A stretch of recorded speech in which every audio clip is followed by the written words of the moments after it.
নমস্কাৰ, স্বাগতম জনাইছোঁ আদৰ্শ পাঠশালালৈ। কম্পাৰ্টমেণ্টেল এক্সাম দিবলৈ গৈ আছে নেকি? তেন্তে আজি মই তোমালোকক সমাজ বিজ্ঞানৰ 3টা খণ্ডৰ গুৰুত্বপূৰ্ণ কুৱেশ্যনবিলাক তোমালোকক দেখুৱাবলৈ গৈ আছোঁ। ভিডিঅ'টো শেষলৈকে চাবা আৰু কম্পাৰ্টমেণ্টেল এক্সামৰ প্ৰস্তুতি চলোৱা। আৰম্ভ কৰোঁ। প্ৰথমতে লেচন কেইটা চোৱা। বংগ বিভাজন, মহাত্মা গান্ধীৰ আৰু ভাৰতৰ স্বাধীনতা সংগ্ৰাম, অসমৰ ব্ৰিটিছ বিৰোধী জাগৰণ আৰু কৃষক বিদ্ৰোহ, স্বাধীনতা আন্দোলন আৰু অসমত জাতীয় জাগৰণ, লগতে ভাৰত আৰু উত্তৰ পূৰ্বাঞ্চলৰ সাংস্কৃতিক ঐতিহ্য। সকলোৰে পৰা গুৰুত্বপূৰ্ণ প্ৰশ্নকেইটা চাম আমি। প্ৰথমে তোমালোকে চাব লাগিব বংগৰ পটভূমি। ইয়াৰ পৰা তোমালোকে কেইটামান ইম্পৰ্টেণ্ট কথা মনত ৰাখিবা। অসম নামৰ প্ৰদেশখনৰ সৃষ্টি কেনেকৈ হৈছিল এইটো তোমালোকে ভালদৰে চাই ল'বা। মেইন কথাটো হ'ল তোমালোকে ডেটটো মনত ৰাখিবা, তাৰিখবিলাক মনত ৰাখি যাবা, এফালৰ পৰা হৈ যাব। তোমালোকক MCQৰ কাৰণে এলাহাবাদৰ সন্ধি তোমালোকে ভালদৰে চাই পেলাই যাবা। ইয়াণ্ডাবু সন্ধি কেতিয়া হৈছিল, কাৰ কাৰ মাজত হৈছিল এইটো তোমালোকক দি দিব পাৰে, ভালদৰে তোমালোকে চাই পেলাই যাবা। আৰু লগতে তোমালোকে বংগভংগৰ এই আঁচনিসমূহ তোমালোকে প্ৰথম দফা, দ্বিতীয় দফা এইবিলাক পঢ়ি যাবা। ইয়াৰ পৰাও কেতিয়াবা তোমালোকক প্ৰশ্ন দিব পাৰে। মেইনলি হ'ল স্বদেশী আন্দোলন, আৰু এই স্বদেশী আন্দোলনৰ ভিতৰত মুখ্য তোমালোকৰ কাৰণে হ'ব তোমালোকৰ স্বদেশী আন্দোলনৰ ফলাফলটো কি আছিল, আৰু সেই ফলাফলটো জাতীয় শিক্ষা বা তোমালোকক কুৱেশ্যন সোধে যে স্বদেশী আন্দোলনত মহিলাৰ ভূমিকা। অলৰেডি তোমালোকক মেট্ৰিক পৰীক্ষাত এইটো কুৱেশ্যনটো আহি গৈছে, সেইবাবে তোমালোকে এইবাৰ এইটো পঢ়ি যাবা, তোমালোকক দি দিব পাৰে। ঠিক আছে, নেক্সট তোমালোকে চাব লাগিব, চিম্পলকৈ তোমালোকক কুৱেশ্যন দিব পাৰে স্বদেশী আন্দোলনৰ 3টা ফলাফল বা স্বদেশী আন্দোলনৰ 3টা অৱদান তোমালোকক সুধি দিব পাৰে, তোমালোকে ভালদৰে চাই পেলাই যাবা। আৰু মই কৈছিলোঁ নহয়, স্বদেশী আন্দোলনৰ জাতীয় শিক্ষালৈ আগবঢ়োৱা বৰঙণি, ভালদৰে তোমালোকে এইকেইটা কুৱেশ্যন চাই ল'বা। এইটো লেচনৰ পৰা ইমানখিনিয়ে কুৱেশ্যন ইম্পৰ্টেণ্ট হয়। তোমালোকে জানাই যে মেট্ৰিক এক্সামত ভগিনী নিবেদিতা বা মাৰ্গাৰেট এলিজাবেথৰ বিষয়ে আহিছে অলৰেডি, যিটো তোমালোকৰ মহিলাৰ ভূমিকা আহিছিলে, সেইটোৰ কুৱেশ্যনবোৰ ইয়াৰ পৰা তোমালোকক সোধা হৈছিলে। সেইবাবে তোমালোকে এইবাৰৰ কাৰণে অৱদান বা ফলাফল ভালদৰে চাই পেলাই যাবা। দ্বিতীয় অধ্যায়টো হৈছে মহাত্মা গান্ধী আৰু ভাৰতৰ স্বাধীনতাৰ সংগ্ৰাম, অসমৰ যোগেদি অসহযোগ আন্দোলন, আইন অমান্য আন্দোলন, ভাৰত ত্যাগ আন্দোলন। কুৱেশ্যনবিলাক সুধি থাকে, ভালদৰে তোমালোকে চাই পেলাই যাবা। আৰু এইকেইটা চন মনত ৰাখিবা। ৰাউলাট আইন কেতিয়া হৈছিল, সত্যাগ্ৰহ বা অহিংসা আন্দোলন কেতিয়া আৰম্ভ হৈছিল, জালিৱানাৱালাবাগৰ হত্যাকাণ্ড, ইম্পৰ্টেণ্ট কনচেপ্ট হয় এইটো, তোমালোকে ভালদৰে চাই পেলাই যাবা। তোমালোকক কুৱেশ্যন বা 2 বা 3 মাৰ্কৰ কাৰণে তোমালোকক সুধি দিব পাৰে। আৰু এটা কুৱেশ্যনটো তোমালোকে চাবা যে সত্যাগ্ৰহ খবৰটো ক'ৰ পৰা আহিছে, আৰু প্ৰথমবাৰৰ বাবে কোনটো 3খন ঠাইত মহাত্মা গান্ধী সেই সত্যাগ্ৰহটো এপ্লাই কৰিছিল, সেইটো তেনেকুৱা ধৰণৰ কুৱেশ্যন তোমালোকক দি দিব পাৰে, ভালদৰে তোমালোকে চাই পেলাই যাবা। ঠিক আছে, নেক্সট তোমালোকে চাব লাগিব এইটো পইণ্টটো মনত ৰাখিবা যে নাইট উপাধিটো কোনটো আন্দোলনৰ পাছত ৰবীন্দ্ৰনাথ ঠাকুৰে ত্যাগ কৰি দিছিলে, এইটো তোমালোকক কুৱেশ্যনটো সুধি দিয়ে। এইবিলাক তোমালোকে ভালদৰে চাই পেলাই যাবা। আৰু লগতে চাইমন কমিশ্যন কেতিয়া আহিছিল, আৰু লগতে পূৰ্ণ স্বৰাজ্যৰ দাবী কেতিয়া কৰা হৈছিল প্ৰথমবাৰৰ কাৰণে, 1929 চনত লাহোৰত জৱাহৰলাল নেহৰুৰ সভাপতিত্বত বহা কংগ্ৰেছ অধিৱেশনে এইটো তোমালোকে চোৱা পূৰ্ণ স্বৰাজ্যৰ দাবী কৰিছিল, আৰু সেই মৰ্মে এইটো তোমালোকে এবাৰ চাই দিবা। 1930 চনৰ 26 জানুৱাৰীত গোটেই দিন জুৰি স্বাধীনতা দিৱস হিচাপে পালন কৰা হৈছিল, এইটো তোমালোকে ভালদৰে চাই পেলাই যাবা।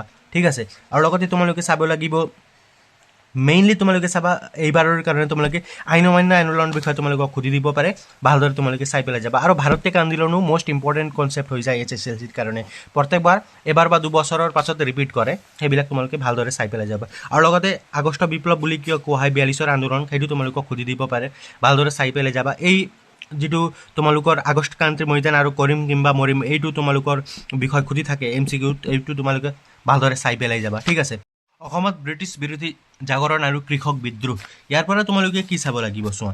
এতিয়া অসমত যিটো 1857 চনৰ বিদ্ৰোহৰ প্ৰভাৱ আছিল, আৰু এই বিদ্ৰোহত মুখ্য ভূমিকা লৈছিল মণিৰাম দেৱানে, তেওঁৰ বিষয়ে তোমালোকে ভালদৰে চাই পেলাই যাবা। যিহেতু অলৰেডি কুৱেশ্যন আহিছে তোমালোকে সেইবাবে তথাপি তোমালোকে এবাৰ চাই দিব পাৰা, বা তোমালোকে এইবাৰ এইটো চাব পাৰা যে অসমত 1857-58 চনৰ বিদ্ৰোহ বিফলতাৰ কাৰণসমূহ ইয়াত ধুনীয়াকৈ দিয়া আছে। 1, 2, 3, 4, 6টামান কাৰণসমূহ দিয়া আছে। ইয়াৰ পৰা তোমালোকে ভালদৰে 5টামান কাৰণ উলিয়াই পেলাই ভালদৰে লিখি দিলে ভাল নম্বৰ এটা পাই যাব। পৃষ্ঠা নম্বৰ তোমালোকৰ 49, ভালদৰে চাই পেলাই লিখি যাবা। ঠিক আছে, নেক্সট তোমালোকে চাব লাগিব ফুলগুৰি ধাবাৰ বিষয়ে তোমালোকক আগতে বহুত সোধা হৈছিলে, আৰু তোমালোকে চাবা ইতিহাসত ফুলগুৰি ধাবাৰ গুৰুত্ব কি, ইয়াৰ পৰাও কুৱেশ্যন তোমালোকক দি দিয়ে। চোৱা, মই তোমালোকক ইম্পৰ্টেণ্ট টপিককেইটা দেখুৱাই দি গৈ আছে, কিয়নো সময় বহুত কম আছে। তোমালোকে যিকেইটা ইম্পৰ্টেণ্ট পোৱা এফালৰ পৰা পঢ়ি যাবা। আৰু তোমালোকে অনুশীলনীৰ পৰা তোমালোকে চাব পাৰা যে এইটো কুৱেশ্যনটো অলৰেডি আহি গৈছে, সেইবাবে তোমালোকে কি কাৰণত অসমত 1857-58 চনৰ বিদ্ৰোহ ব্যৰ্থ হৈছিল, এই কুৱেশ্যনটো এবাৰ তোমালোকে ভালদৰে চাই পেলাই যাবা। ঠিক আছে, নেক্সট তোমালোকে ফুলগুৰি ধাবাৰ বিষয়ে তোমালোকে ভালদৰে চাই দিবা, এইটো কুৱেশ্যনে তোমালোকক সুধি দিব পাৰে। আৰু চমুটুকা লিখা তোমালোকে চমুটুকা ইম্পৰ্টেণ্ট তোমালোকে বুলি ক'লে মণিৰাম দেৱান, ফুলগুৰি ধাবা আৰু লগতে তোমালোকৰ পথৰু ঘাটৰ ৰণ এইকেইটা তোমালোকে ভালদৰে চাই পেলাই যাব পাৰা ঠিক আছে ভাৰতৰ স্বাধীনতা আন্দোলন আৰু অসমত জাতীয় জাগৰণ অসমীয়া ভাষা উন্নতি সাধিনী সভা অলৰেডি কুৱেশ্যন আহি গৈছে সেইবাবে তোমালোকে এবাৰ চাই দিবা ইয়াৰ পৰা MCQ হ'লে তোমালোকক দি দিব পাৰে ঠিক আছে তোমালোকে কুৱেশ্যনবিলাক যিমান পাৰা প্ৰি টেষ্টৰ প্ৰিভিয়াছ ইয়াৰ কুৱেশ্যন পেপাৰ গোটেইকেইটা চোৱা তাত চোৱা যে কেনেকুৱা ধৰণৰ কুৱেশ্যনবিলাক তোমালোকক সোধা হৈছে বাৰ বাৰ কেনেকুৱা ধৰণৰ কুৱেশ্যনবিলাক ৰিপিট কৰা হৈছে তাৰ পৰা তোমালোকে ভালদৰে চাই পেলাই দিবা চাই পেলাই যাবা ঠিক আছে ৰায়ত সভাত কুৱেশ্যনবিলাক আহি যাব পাৰে তোমালোকৰ ঠিক আছে নেক্সট তোমালোকে চাবা আসাম এছ'চিয়েশ্যন বিষয়ে তোমালোকে পঢ়ি যাবই লাগিব MCQ হ'লে তোমালোকক আহি যাব এইবিলাক এনেকুৱা টপিক হয় যিবিলাক তোমালোকে পঢ়ি যাবই লাগিব আৰু লগতে অসহযোগ আন্দোলন আৰু অসম আইন অমান্য আন্দোলন আৰু অসম বা ভাৰতীয় আন্দোলন আৰু অসম এইবিলাক টপিক হয় যিবিলাক তোমালোকে এক্সামৰ আগত এবাৰ পঢ়ি যাবই লাগিব ক'ৰ পৰা কুৱেশ্যন সুধি দিয়ে আজিকালি একো গম পোৱা নাযায় সেইবাবে তোমালোকে যিমান পাৰা পাঠবিলাক ভালদৰে পঢ়ি যাবা আৰু এফালৰ পৰা ক্লিয়াৰ কৰি যাবা যিমানখিনি মই দেখুৱাই দিছোঁ সেইবিলাক তোমালোকে ভালদৰে চাবা আৰু লগতে তোমালোকে যিমানখিনি এবছৰ যিহেতু তোমালোকে পঢ়ি চাই সেইবিলাকো তোমালোকে ভালদৰে ইউজ কৰি পেলাই এক্সাম দিবা চাবা তোমালোকৰ এক্সামটো নিশ্চয় ভাল হ'ব ঠিক আছে নেক্সট তোমালোকে ইয়াৰ পৰা চাবলৈ হ'লে তোমালোকে এই কুৱেশ্যনটো অসমৰ ছাত্ৰ সন্মিলনৰ অৱদান বিষয়ে লিখা তোমালোকক আহি যাব পাৰে আৰু লগতে তোমালোকে স্বদেশী আন্দোলনত অসমৰ ভূমিকা এই কুৱেশ্যনটো তোমালোকক সুধি দিব পাৰে তোমালোকে ভালদৰে চাই পেলাই যাবা ঠিক আছে নেক্সট তোমালোকে ভাৰত আৰু উত্তৰ পূৰ্বাঞ্চলৰ সাংস্কৃতিক ঐতিহ্য ইয়াৰ পৰা তোমালোকে কি চাবা তোমালোকক ইয়াৰ পৰা খুদে স্থাপত্য কলা বা ভাস্কৰ্য এইবিলাক তোমালোকে ইয়াৰ পৰা তোমালোকৰ মন্দিৰবিলাকৰ শৈলী এইবিলাক তোমালোকক খুদি দিয়ে তিনিটা ভাগত যিটো ভগুৱাইছে সেইবিলাক তোমালোকক ইয়াৰ পৰা খুদে আৰু লগতে চিত্ৰকলা অজন্তাৰ চিত্ৰকলা এইবিলাক ইয়াৰ পৰা কুৱেশ্যনবিলাক তোমালোকক দিয়া যায় অজন্তাৰ চিত্ৰকলা এইবিলাক তোমালোকে ভালদৰে চাই পেলাই যাবা আৰু লগতে এই নৃত্যবিলাক কোনটো নৃত্য কোন ষ্টেটৰ হয় তোমালোকে সেইবিলাক ভালদৰে চাই পেলাই যাবা ইয়াৰ পৰা তোমালোকক MCQ তোমালোকক দি দিব পাৰে ঠিক আছে এতিয়া উত্তৰ পূৰ্বাঞ্চলৰ তোমালোকে কি চাব লাগে চোৱা ইয়াৰ পৰা তোমালোকে চাবা এই চেৰাও নৃত্য ক'ত কৰা হয় আৰু লগতে তোমালোকে ইয়াত চাব লাগিব আহোমসকলে অৱশ্য প্ৰথম অৱস্থাত তেওঁলোকৰ স্বকীয় টাই ভাষাত ব্যৱহাৰ কৰিছিল অসমীয়া ভাষাৰ আধুনিক ৰূপটো ক'ত প্ৰকাশ কৰাইছিল এইটো তোমালোকে অৰুণোদয় ইয়াত প্ৰকাশ কৰাইছিল এনেকুৱা ধৰণৰ কুৱেশ্যনবিলাক তোমালোকে ইয়াৰ পৰা চাবা আৰু লগতে মিজু শব্দৰ অৰ্থ তোমালোকক খুদে যে পাহাৰৰ বাসিন্দা আৰু লগতে তোমালোকে চাবা ধৰ্মৰ বিষয়ে তোমালোকে চাবা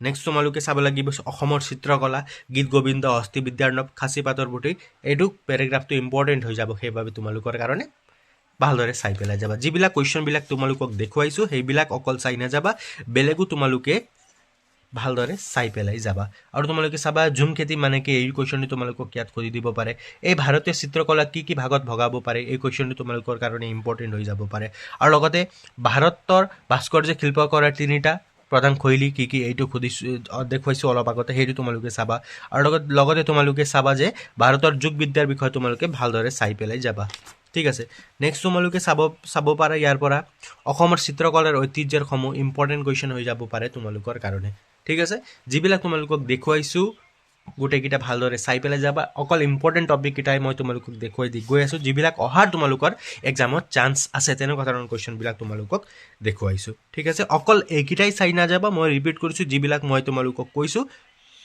আৰু লগতে তোমালোকে প্ৰি টেষ্ট হাফ ইয়াৰলি তোমালোকে অলৰেডি এক্সাম হৈ গৈছে মেট্ৰিকত কেনেকুৱা ধৰণৰ কুৱেশ্যন আহিছে সেইবিলাক চাই পেলাই এনালাইজ কৰি পেলাই তোমালোকে পঢ়ি পেলাই যাবা এক্সামটো নিশ্চয় ভাল হ'ব ইমান চিন্তা কৰি থাকিব নালাগে এতিয়া নেক্সট খণ্ডৰ চাওঁ ছাত্ৰ ছাত্ৰীসকল সমাজ বিজ্ঞানৰ ভূগোল খণ্ডৰ পৰা কেইটামান গুৰুত্বপূৰ্ণ প্ৰশ্ন চাম আৰু ইয়াৰ লগতে প্ৰথমতে আমি কি চাম যোৱাবাৰ যে নতুন পেটাৰ্ণ কুৱেশ্যনবিলাক আহিছিল কোনটো টপিকৰ পৰা কুৱেশ্যনবিলাক আহিছিল নিউ পেটাৰ্ণত আহিছিল যদিও কোনটো টপিকৰ পৰা বেছি গুৰুত্ব দি পেলাই কুৱেশ্যনবিলাক আহিছিল আৰু এইবাৰৰ কাৰণে কোনবিলাক টপিকবোৰ গুৰুত্বপূৰ্ণ হ'ব আৰু কমন কুৱেশ্যন তোমালোকৰ কাৰণে এটা দুটা বাছি দিওঁ প্ৰথম লেশ্যনটো হৈছে অৰ্থনৈতিক ভূগোল বিষয়বস্তু আৰু সম্পত্তি ইয়াৰ পৰা একটা কুৱেশ্যন আহিছিল তোমালোকক যে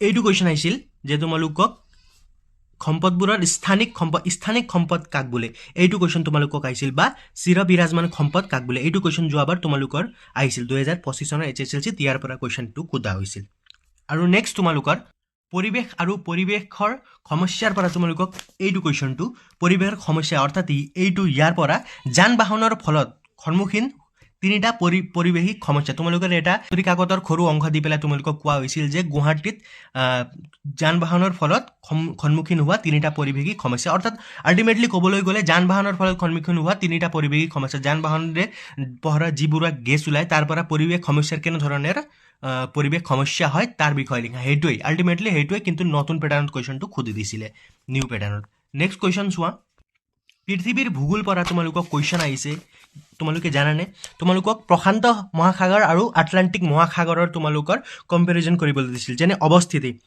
প্ৰশান্ত মহাসাগৰ আৰু আটলান্টিক মহাসাগৰৰ অৱস্থিতি কেনেকুৱা মাটিকালি কিমান আছে গড় গভীৰতা দুইটাৰ মহাসাগৰৰ কিমান হয় আৰু গুৰুত্বপূৰ্ণ দ্বীপসমূহ উল্লেখযোগ্য দ্বীপসমূহ কোনবোৰ আছে আৰু লগতে উল্লেখযোগ্য সাগৰ মেইন সাগৰকেইটা কোনটো হয় প্ৰশান্ত আৰু আটলান্টিক মহাসাগৰৰ এনেকুৱা ধৰণৰ কুৱেশ্যনটো সোধা হৈছিল যোৱাবাৰ আৰু চতুৰ্থ অধ্যায় অসমৰ ভূগোল ইয়াৰ পৰা তোমালোকক কুৱেশ্যন সোধা হৈছিল যে অসমৰ জল পৰিবহণ ব্যৱস্থাৰ উন্নয়নৰ সম্ভাৱনা আছেনে তেনেকুৱা ধৰণৰ কুৱেশ্যন কৰি পেলাই তোমালোকক 4টা যুক্তিত তোমালোকক উত্তৰটো কৰিবলৈ দিয়া হৈছিল এইকেইটা কুৱেশ্যন আহিছিল যোৱাবাৰ ভূগোল খণ্ডৰ পৰা তোমালোকে এইবাৰ কোনকেইটা কুৱেশ্যন গুৰুত্বপূৰ্ণভাৱে চাব লাগে কোনকেইটা টপিক চাব লাগে আলোচনা কৰোঁ সো অৰ্থনৈতিক ভূগোল আৰু বিষয়বস্তু আৰু ইয়াৰ সম্পদ ইয়াৰ পৰা তোমালোকে এইবাৰৰ কাৰণে ছাত্ৰ ছাত্ৰীসকল এইটো সম্পদৰ শ্ৰেণী বিভাজন ইয়াৰ পৰা তোমালোকে ব্যক্তিগত জাতীয় আৰু আন্তৰ্জাতিক সম্পদ এই তিনিটা ভালদৰে চাই ল'বা আৰু লগতে জীৱীয় আৰু অজীৱীয় সম্পদৰ বিষয়ে তোমালোকে ভালদৰে চাই পেলাই যাবা ঠিক আছে নেক্সট তোমালোকে ইয়াৰ পৰা পৃষ্ঠা নম্বৰ 11ৰ পৰা ইয়াত থকা এইটো পেৰাগ্ৰাফটো তোমালোকে পঢ়ি যাবা ইয়াত তোমালোকে MCQৰ কাৰণে ইয়াৰ পৰা কুৱেশ্যন তোমালোকক দি দিব পাৰে আৰু এইকেইটা 15-16 এইটো দুটা কুৱেশ্যন তোমালোকে মন দিবা সম্পদ সংৰক্ষণ বুলিলে কি বুজায় ইয়াৰ প্ৰয়োজনীয়তা কি আৰু লগতে সম্পদ সংৰক্ষণ পদ্ধতি চমুকৈ লিখা এই কুৱেশ্যনটো এই দুটা কুৱেশ্যনটো তোমালোকে ভালদৰে ইয়াৰ পৰা চাই পেলাই যাবা নেক্সট লেচনটো হৈছে তোমালোকৰ পৰিৱেশ আৰু পৰিৱেশৰ সমস্যা ইয়াৰ পৰা তোমালোকে কি চাব লাগে এইবাৰৰ বাবে তোমালোকে ইয়াৰ পৰা গোলকীয় উত্তাপৰ বিষয়ে তোমালোকে ভালদৰে পঢ়ি যাবা আৰু লগতে মৰুকৰণ বা মৰুভূমি এই মৰুকৰণৰ কাৰণ দৰ্শোৱা বা তোমালোকে গোলকীয় উত্তাপৰ বিষয়ে তোমালোকে ইয়াৰ পৰা ভালদৰে চাই পেলাই যাবা এইটো দুটাৰ পৰা নিশ্চয় এইবাৰ কুৱেশ্যন বনি যাব পাৰে আৰু লগতে তোমালোকে পৰিৱেশৰ প্ৰধান সমস্যাসমূহ এইটো তোমালোকে যোৱাবাৰ আহিছে বুলি নাকচ নকৰিবা এইবাৰৰ কাৰণে তোমালোকে পঢ়ি যাবা কিন্তু মেইনলি তোমালোকে ফ'কাছ কৰিবা গোলকীয় উত্তাপ আৰু লগতে মৰুকৰণ ঠিক আছে এইবিলাক তোমালোকে ভালদৰে চাই ল'বা নেক্সট তোমালোকে পৃথিৱীৰ ভূগোলৰ পৰা তোমালোকে যেনেকৈ যোৱাবাৰ তোমালোকৰ দুটা সাগৰৰ কম্পেৰিজন কৰাইছিল যেনে আটলান্টিক মহাসাগৰ আৰু প্ৰশান্ত মহাসাগৰ এইবাৰৰ কাৰণে তোমালোকে কি কৰিবা দেশসমূহ যেনে এছিয়া মহাদেশ আৰু লগতে তোমালোকৰ আছে ইউৰোপ মহাদেশ আফ্ৰিকা মহাদেশ এইবিলাকৰ তোমালোকে পেৰাগ্ৰাফটো ভালদৰে পঢ়ি পেলাই যাবা তোমালোকক দি দিব পাৰে যে এছিয়া মহাদেশ আৰু ইউৰোপ মহাদেশৰ মাজত তোমালোকে পাৰ্থক্য বিচাৰ কৰা বা দুয়োটাৰে অৱস্থান কেনেকুৱা বা মুখ্য দেশসমূহ কোনকেইটা কিমান বৰ্গ কিলোমিটাৰ স্থলভাগে আগুৰি আছে বা কিমান বৰ্গ কিলোমিটাৰ তোমালোকৰ জলভাগে আগুৰি আছে এনেকুৱা ধৰণৰ কুৱেশ্যনবিলাক তোমালোকক দি দিব পাৰে সেইবাবে তোমালোকে বিশেষকৈ তোমালোকে এছিয়া মহাদেশ আৰু ইউৰোপ মহাদেশৰ বিষয়ে তোমালোকে ভালদৰে পঢ়ি পেলাই যাব ইয়াৰ পৰা নিশ্চয় তোমালোকক কুৱেশ্যন আহি যাব পাৰে চ' তোমালোকে প্ৰশ্ন উত্তৰৰ ভিতৰত তোমালোকে চাবলৈ গ'লে তোমালোকে এইটো কুৱেশ্যনটো আগতে বহুত ৰিপিট হৈছিল এছিয়া মহাদেশৰ প্ৰাকৃতিক বৈশিষ্ট্যসমূহ এছিয়া মহাদেশৰ বিষয়ে তোমালোকে ভালদৰে পঢ়ি যাবা আৰু লগতে এইটো কুৱেশ্যনটো তোমালোকে মন দিবা যে মহাদেশীয় বিস্থাপন সূত্ৰ অনুসৰি পৃথিৱীৰ অৱস্থা আদিতে কেনে আছিল এইটো কুৱেশ্যনটো ইম্পৰ্টেণ্ট হয় এবাৰ বহুকেইখন তোমালোকৰ প্ৰি টেষ্টত এইটো কুৱেশ্যনটো সোধা হৈছে তোমালোকে ভালদৰে এইটো চাই পেলাই যাবা আৰু লগতে কাৰণ দৰ্শাই তোমালোকে এইটো এণ্টাৰ্কটিকা মহাদেশত মানুহৰ স্থায়ী বসতি নাইকিয়া এইটো কুৱেশ্যনটো তোমালোকে ভালদৰে চাই পেলাই যাবা আৰু লগতে এইটো কুৱেশ্যনটো তোমালোকে চাব পাৰা যে পৃথিৱীৰ মুঠ জনসংখ্যাৰ প্ৰায় 90% উত্তৰ গোলাৰ্ধত থুপ খাই আছে কিয় ব্যাখ্যা কৰা তোমালোকক দি দিব পাৰে নতুন পেটাৰ্ণ যেতিয়া কুৱেশ্যনটো সুধিছে তোমালোকক এনেকুৱা কাৰণ দৰ্শাই যেনেকুৱা কুৱেশ্যন তোমালোকক প্ৰায় দিয়ে চ' তোমালোকে চাই ল'বা আৰু ৰাজ্যৰ ৰাজধানীবিলাক তোমালোকে এইবিলাক ক্ষমা কৰিবা দেশৰ ৰাজধানীবিলাক তোমালোকে ভালদৰে চাই পেলাই যাবা MCQ তোমালোকক দি দিব পাৰে ঠিক আছে নেক্সট তোমালোকে চাব লাগিব অসমৰ ভূগোল ইয়াৰ পৰা নিশ্চয় এটা কমন কুৱেশ্যন আহে যে সদায় এইটো আহিব অসমৰ মানচিত্ৰ তোমালোকে অসমৰ মানচিত্ৰ অংকন ভালদৰে কৰিবা যদি তোমালোকে এতিয়ালৈকে অসমৰ মানচিত্ৰ অংকন কৰিব পৰা নাই তেন্তে মই ভিডিঅ' এটা আপলোড কৰিছোঁ তাৰ লিংকটো মই দি দিম তোমালোকে সেইটো গৈ পেলাই চাই ল'বা ঠিক আছে তাৰ ভিতৰতে তোমালোকে চাব লাগিব যে অসমৰ মানচিত্ৰ অংকনত কোনকেইটা স্থানসমূহ বেছি গুৰুত্বপূৰ্ণ হয় সেইবিলাক তোমালোকে চাব লাগিব সেইটো মই তোমালোকক দেখুৱাই আছোঁ তোমালোকৰ পেজ নাম্বাৰ 98 তোমালোকে চোৱা অসমৰ মানচিত্ৰ প্ৰায় সফ্টৱেৰ প্ৰযুক্তি পাৰ্ক অৰ্থাৎ ক'ত আছে বৰঝাৰ তোমালোকৰ জিলা হ'ব কামৰূপ মেট্ৰ' জিলা তোমালোকক স্থানসমূহ মেপত স্থানসমূহ বহাবলৈ আহি যাব পাৰে জৈৱ প্ৰযুক্তি পাৰ্ক এইবাৰ আহিছে আৰু লগতে তোমালোকে এইটো প্লাষ্টিক উদ্যোগ পাৰ্ক এইবাৰ সুধিছে ক'ত আছে তিনিচুকীয়া জিলাত বৃহৎ খাদ্য পাৰ্ক ক'ত আছে নলবাৰী জিলা বাঁহ উদ্যোগ পাৰ্ক এইবাৰ প্ৰি টেষ্টত এইটো সুধিছে কামৰূপত আছে মৰাপাট উদ্যোগ পাৰ্ক ক'ত আছে নগাঁৱত আছে চাহ উদ্যোগ পাৰ্ক ক'ত আছে কামৰূপত আছে। তোমালোকে মেপৰ কাৰণে ইয়াৰ পৰা তোমালোকে ঠাইখিনি চাব পাৰা, ইয়াৰ ভিতৰত আহি যাব পাৰে তোমালোকৰ কাৰণে, ঠিক আছে। এইটো তোমালোকে ভালদৰে চাই পেলাই যাবা। আৰু কুৱেশ্যন এনচাৰৰ ভিতৰত তোমালোকে এইবাৰৰ কাৰণে মেইনলি চাবা অসমৰ চাহ উদ্যোগৰ বিষয়ে চমুকৈ লিখা। এইটো কুৱেশ্যনটো মোৰ হিচাপত এইবাৰ আহি যাব পাৰে, ইম্পৰ্টেণ্ট কুৱেশ্যন হয় এইটো কুৱেশ্যন, তোমালোকে ভালদৰে চাই পেলাই যাবা, ঠিক আছে। আৰু লগতে তোমালোকে অসমৰ পৰ্যটন উদ্যোগৰ সমস্যাবোৰ উল্লেখ কৰা। অসমৰ পৰ্যটন উদ্যোগ, অসমৰ চাহ উদ্যোগ আৰু লগতে তোমালোকে চাব লাগিব যে অসমৰ এইটো পৰিবহণ ব্যৱস্থা অসমৰ অৰ্থনৈতিক উন্নয়নত কিদৰে সহায় কৰিছে। অসমৰ পৰিবহণ ব্যৱস্থা এইটো কুৱেশ্যনটো তোমালোকে ভালদৰে চাই ল'বা। 11 নম্বৰ কুৱেশ্যনটো ভালদৰে চাই পেলাই যাবা। এইখিনি কুৱেশ্যন এনচাৰ ইয়াৰ পৰা চাবা। আৰু তোমালোকে বেলেগ তোমালোকৰ নিজৰ নিজৰ প্ৰি টেষ্টসমূহত আৰু লগতে হাফ ইয়াৰলিত আৰু লগতে তোমালোকৰ নিজৰ শিক্ষকসকলে যিবিলাক কুৱেশ্যনবিলাক দেখুৱাই দিছে সেইকেইটা ভালদৰে চাই পেলাই যাবা। এইকেইটা কৰিলে তোমালোকৰ ইয়াৰ পৰা হৈ যাব। এতিয়া আমি ৰাজনীতি আৰু অৰ্থনীতি বিজ্ঞানৰ কেইটামান গুৰুত্বপূৰ্ণ প্ৰশ্নবিলাক চাম। আজি আমি পাঠৰ ভিতৰৰ পৰা নহয় বাহিৰৰ অনুশীলনীৰ পৰা কেইটামান গুৰুত্বপূৰ্ণ প্ৰশ্নকেইটা চাই লওঁ। নেক্সট ভিডিঅ'টোত মই তোমালোকৰ পাঠৰ ভিতৰৰ পৰা যিবিলাক MCQ আহে 45টা তাৰ বিষয়ে আলোচনা কৰিম। আজি আমি দীঘল প্ৰশ্ন যেনে 2 নম্বৰীয়া 3 নম্বৰীয়া আৰু 5 নম্বৰীয়া আৰু 4 নম্বৰীয়া কুৱেশ্যনবিলাকৰ ওপৰত আলোচনা কৰিম। প্ৰথমতে তোমালোকে ভালদৰে চাই ল'বা যে সাৰ্বভৌম মানে কি বুজা। 4 নম্বৰৰ কুৱেশ্যনটো এইটো বহুত গুৰুত্বপূৰ্ণ কুৱেশ্যন হয়, তোমালোকে ভালদৰে চাই ল'বা। আৰু 3 নম্বৰ কুৱেশ্যনটো তোমালোকে চাব পাৰা যে প্ৰস্তাৱনাত আমি ভাৰতীয় জনসাধাৰণে বুলি কিয় উল্লেখ কৰা হৈছে। এই কুৱেশ্যনো তোমালোকে ভালদৰে চাই ল'বা। আৰু প্ৰথম কুৱেশ্যনটো যিটো যোৱা হৈছে, ব্ৰিটিছ চৰকাৰে কেবিনেট মিছনক কিয় ভাৰতলৈ পঠিয়াইছিল। এই কুৱেশ্যনটো তোমালোকে ভালদৰে চাই ল'বা। 1 নম্বৰীয়া 3 নম্বৰীয়া আৰু 4 নম্বৰীয়া কুৱেশ্যনটো তোমালোকে ভালদৰে চাই ল'বা। আৰু দীঘল প্ৰশ্ন উত্তৰৰ ওপৰত তোমালোকে চাব পাৰা যে নেহেৰুৰ উদ্দেশ্য সম্পৰ্কিত প্ৰস্তাৱকেইটা আলোচনা কৰা। কিয়নো তোমালোকে যোৱাবাৰ ডিফাৰেণ্ট পেটাৰ্ণত তোমালোকক কুৱেশ্যন এনচাৰবোৰ দিয়া হৈছিলে, সেইবাবে তোমালোকে এনেকুৱা ধৰণৰ কুৱেশ্যনবিলাকো তোমালোকে ভালদৰে চাই ল'বা। আৰু লগতে 2 নম্বৰীয়া কুৱেশ্যন যিটো দিয়া হৈছে, সাৰ্বভৌম সমাজবাদী ধৰ্মনিৰপেক্ষ গণতান্ত্ৰিক আৰু গণৰাজ্য বুলিলে কি বুজা বহলাই লিখা। এনেকুৱা ধৰণৰ কুৱেশ্যনবিলাক তোমালোকে ভালদৰে চাই ল'বা। ফালৰ পৰা সকলো কুৱেশ্যনবিলাক ভালদৰে ক্লিয়াৰ কৰি যাবা। নেক্সট পাঠলৈ যাওঁ আহোঁ। নম্বৰ লেচনৰ পৰা তোমালোকে ৰাষ্ট্ৰসংঘৰ অংগকেইটাৰ নাম তোমালোকে ভালদৰে চাই ল'বা। আৰু লগতে ৰাষ্ট্ৰসংঘৰ লগত জড়িত থকা 2টা এজেঞ্চিৰ নাম তোমালোকে জানি থবা। আৰু লগতে দীঘল প্ৰশ্ন উত্তৰৰ বিলাকত তোমালোকে চাবা বিশ্ব শান্তিৰ বাবে ৰাষ্ট্ৰসংঘই লোৱা পদক্ষেপসমূহ আলোচনা কৰা। তোমালোকে এইটো 3 নম্বৰ বা 4 নম্বৰৰ কাৰণে তোমালোকে এই কুৱেশ্যনটো ভালদৰে চাই ল'বা। আৰু লগতে যদি ডিফাৰেণ্ট পেটাৰ্ণত দিব খোজে তোমালোকক এইটো তোমালোকে কুৱেশ্যন চাব পাৰা যে মানৱ অধিকাৰ সম্পৰ্কত ৰাষ্ট্ৰসংঘই লোৱা পদক্ষেপ আলোচনা কৰা। তোমালোকে এইটো কুৱেশ্যনো ভালদৰে এবাৰ চাই ল'বা। নেক্সট পাৰ্টটো আছে তোমালোকৰ মুদ্ৰা আৰু বেংক ব্যৱস্থা। ইয়াৰ পৰা চোৱা তোমালোকে ইয়াৰ পৰা কেইটামান গুৰুত্বপূৰ্ণ কুৱেশ্যনবিলাক তোমালোকে চাব পাৰা, যেনে মুদ্ৰা খা সামগ্ৰীৰ মূল্যৰ উমৈহতীয়া মাপকাঠি ব্যাখ্যা কৰা। যোৱাবাৰ তোমালোকে দেখিছা যে নিউ পেটাৰ্ণত তোমালোকক ডাইৰেক্ট কুৱেশ্যনকেইটা দিয়া হোৱা নাছিল। যেনেদৰে কুৱেশ্যনবোৰ চোৱা, বেংক কি বা ভাৰতীয় ৰিজাৰ্ভ বেংক কোন চনত স্থাপিত হৈছে, এনেকুৱা 1 নম্বৰীয়া কুৱেশ্যন যিবিলাক MCQ আহিছে সেইবোৰো পাঠৰ ভিতৰৰ পৰা দিয়া হৈছে। আৰু এনেকুৱা ধৰণৰ কুৱেশ্যন আহিছিল যে আঞ্চলিক গ্ৰাম্য বেংকে কি কাৰ্য সম্পাদনা কৰে। এনেকুৱা ধৰণৰ ডাইৰেক্ট কুৱেশ্যন তোমালোকক দিয়া নাছিল। ব্যাখ্যা কৰা, যুক্তি দৰ্শন তেনেকুৱা টাইপৰ কুৱেশ্যনবিলাকে দিয়া হৈছিল। সেইবাবে তোমালোকে এইবাৰো তেনেকুৱা ধৰণৰ কুৱেশ্যনবিলাকে ভালদৰে চাই যাবা। যেনেদৰে ইয়াত আছে কেন্দ্ৰীয় বেংকৰ 4টা প্ৰধান কাৰ্য ব্যাখ্যা কৰা। এই কুৱেশ্যনটো তোমালোকে ভালদৰে চাব পাৰা। আৰু লগতে তোমালোকে এইটো 4 নম্বৰৰ কুৱেশ্যনটো এটা আছে, চেক এখন মুদ্ৰা নে তোমাৰ উত্তৰৰ সপক্ষে যুক্তি দৰ্শোৱা। এনেকুৱা ধৰণৰ কুৱেশ্যনবিলাকো তোমালোকে ভালদৰে চাই ল'বা। আৰু লগতে প্ৰথম কুৱেশ্যনটো যিটো দিয়া হৈছে এইটো মোষ্ট ইম্পৰ্টেণ্ট হয়, বিনিময় প্ৰথাৰ 4টা অসুবিধা ব্যাখ্যা কৰা। এই কুৱেশ্যনটো তোমালোকে ভালদৰে চাই ল'বা। নেক্সট লেচনটো হৈছে অৰ্থনৈতিক উন্নয়ন। ইয়াৰ পৰা তোমালোকে কেইটামান গুৰুত্বপূৰ্ণ কুৱেশ্যন চাব পাৰা, যেনেদৰে এইটো 9 নম্বৰীয়া কুৱেশ্যনটো অৰ্থনৈতিক সংস্কাৰৰ 3টা সুফল উল্লেখ কৰা। তোমালোকে এই কুৱেশ্যন ভালদৰে চাই ল'ব পাৰা। আৰু লগতে তোমালোকে ভাৰতবৰ্ষত অৰ্থনৈতিক সংস্কাৰৰ প্ৰৱৰ্তনৰ 3টা মূল কাৰণ চমুকৈ ব্যাখ্যা কৰা। এই কুৱেশ্যনটো তোমালোকে ভালদৰে চাই ল'বা। আৰু শেষত তোমালোকে অসমৰ চলিত পঞ্চবাৰ্ষিক পৰিকল্পনা, অসমৰ পঞ্চবাৰ্ষিক পৰিকল্পনাৰ বিষয়ে তোমালোকে ভালদৰে চাই ল'বা। এনেকুৱা ধৰণৰ কুৱেশ্যনবিলাকো তোমালোকক দি দিব পাৰে।